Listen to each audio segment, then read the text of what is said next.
अस्सलाम वालेकुम व्यूअर्स, मैं हूँ राधा सागर एडवोकेट और आप देख रहे हैं मेरा यूट्यूब चैनल। व्यूअर्स, पैदाइशी इंदराज हर बच्चे का आईनी हक है। आइन और कानून के मुताबिक ये हर बच्चे का हक है कि जैसे ही उसकी पैदाइश हो उसके वालिदैन उसको एक बेहतरीन नाम दें और उसके साथ साथ उसको एक पहचान दें और उसको गवर्नमेंट के अदारों के साथ बाकायदा रजिस्टर कराया जाए। पाकिस्तान में आपको पता है कि यूनियन काउंसिल जो है वो एक अदारा है जिसमें बच्चों का पैदाइशी इंदराज किया जाता है और इस्लामाबाद के रिहाइश पजीर जो लोग हैं वो पैदाइशी इंदराज के लिए CDA से रब्ता कायम करते हैं। अब बहुत सारे जो वालिदैन हैं वो बच्चे का पैदाइशी इंदराज नहीं करा पाते और उसके बाद वो बहुत सी मुश्किलात का सामना उनको करना पड़ता है, जैसे कि स्कूल में दाखिले में, बच्चों के इलाज मुआवजे में और बहुत सारे दीगर मामलात में बच्चों के B फॉर्म की, बर्थ सर्टिफिकेट की ज़रूरत पड़ती है जिसको इंदराज किए बगैर हासिल नहीं किया जा सकता। और बहुत सारे वालिदैन सिर्फ उसी वक़्त बच्चों का इंदराज कराने की तरफ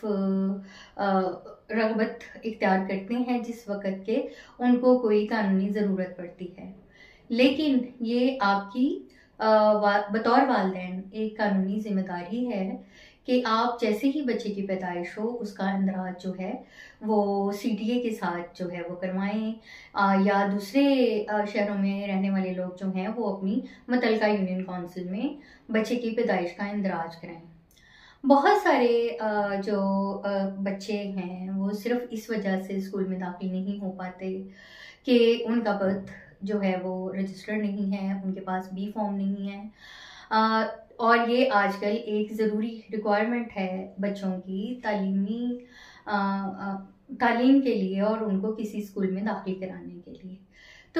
तो व्यूअर्स, आज का ये जो वीडियो है ये ख़ुसूसी तौर पर मैं इस हवाले से रिकॉर्ड कर रही हूँ कि आपको ये तरीक़ेकार बता दिया जाए कि CDA के साथ जो है वो बच्चे की पैदाइश का इंदराज कैसे किया जा सकता है।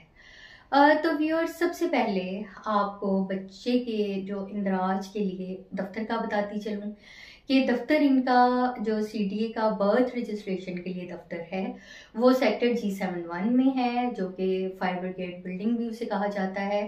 फायर ब्रिगेड बिल्डिंग के अंदर ही जो बर्थ रजिस्ट्रेशन का दफ्तर है वो भी वाक़या है, जो कि सेक्टर G71 है। पैदाइशी इंदराज का जो फॉर्म है वो आपको दफ्तर से हासिल करना होगा। सबसे पहले आप फायर ब्रिगेड के ऑफिस G71 जाएंगे और वहाँ से बच्चे का जो बर्थ सर्टिफिकेट रजिस्टर कराने के लिए फॉर्म हासिल करेंगे। और इसके साथ आपको मैं कुछ तफसील भी बताती चलूँ कि कौन सी ऐसी इंफॉर्मेशन है, कौन सी ऐसी चीज़ें हैं जो आपको मालूम होनी चाहिए ताकि आप फॉर्म को सही तरीके से फिल कर सकें, और उसके साथ कौन से ऐसे डॉक्यूमेंट्स हैं जो कि देना, उनके साथ अटैच करना बहुत ज़रूरी है। तो व्यूअर्स, सबसे पहले जो है आपको हॉस्पिटल का जहाँ पे बच्चे की पैदाइश हुई थी उसका जो भी बर्थ सर्टिफिकेट है, जो कि हॉस्पिटल का रिकॉर्ड है, वो अटैच करना बहुत ज़रूरी है, जिसमें हॉस्पिटल का नाम और जिस डॉक्टर के थ्रू डिलीवरी हुई है उसकी नाम और उसकी स्टैम्प लगी हुई होनी चाहिए। इसके साथ साथ बच्चे के वालिद और वालदा के शनाख्ती कार्ड की जो फोटोकॉपी है वो तस्दीक शुदा जो है वो अटैच करनी है, और वालिद और वालदा दोनों में से किसी एक की तरफ से एफिडेविट साथ लगाना है, जो कि आप किसी भी स्टैम्प वेंडर से ले सकते हैं, और एक बयान हल्फी तैयार करके आपने जो बर्थ रजिस्ट्रेशन फॉर्म है उसके साथ लगाना है। यहाँ पे एक बहुत अहम बात आपको बताती चलूँ कि बहुत सारे केसेस में जो वाइफ का जो शनाख्ती कार्ड है वो शोहर के नाम का नहीं बना हुआ होता, वालिद के नाम का ही शनाख्ती कार्ड जो है वो बना होता है। ऐसी सूरत में अगर बीवी का शनाख्ती कार्ड, यानी कि जो मदर है बच्चे की, अगर उसका शनाख्ती कार्ड अपने शोहर के नाम से नहीं बना हुआ तो आपने निकाहनामे की भी एक जो कॉपी है वो तस्दीक शुदा जो है इस फॉर्म के साथ लगानी है। अब बहुत सारी सूरतों में ये होता है कि जो बच्चा है वो हॉस्पिटल में नहीं पैदा हुआ बल्कि घर में पैदा हुआ है किसी दाई वगैरह की मदद से। तो ऐसी सूरत में जो दाई साहिबा हैं उनसे आपने पैदाइश की जो भी पैदाइश उनके साथ ऐसी सूरत में आपने ये करना है कि जो दाई है उनके आपने शनाख्ती कार्ड की अटेस्टेड कॉपी लेनी है और वो स्टैम्प पेपर के ऊपर बयान हल्फी साथ देंगी कि ये जो बच्चे की पैदाइश है ये मेरे थ्रू हुई है। तो व्यूअर्स, बच्चों का पैदाइशी इंदराज बहुत अहम है जो कि बहुत सारी जगहों पे आपके काम आता है। उनका स्कूल में दाखिल कराने के लिए, उनके इलाज मुआवजे के लिए,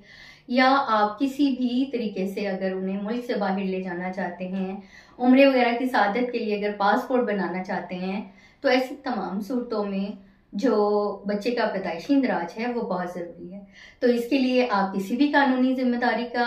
किसी भी कानूनी उसका इंतज़ार किए बगैर आप जो बच्चे का बर्थ सर्टिफिकेट है उसकी पैदाइश का इंदराज जो है वो फ़ौरन उसकी पैदाइश के साथ ही कराएं। व्यूअर्स, कानूनी मामला से आगाह रहें और किसी भी वक्त कानूनी मामलात में रहनुमाई के लिए मेरी हेल्पलाइन नंबर पर रजू किया जा सकता है।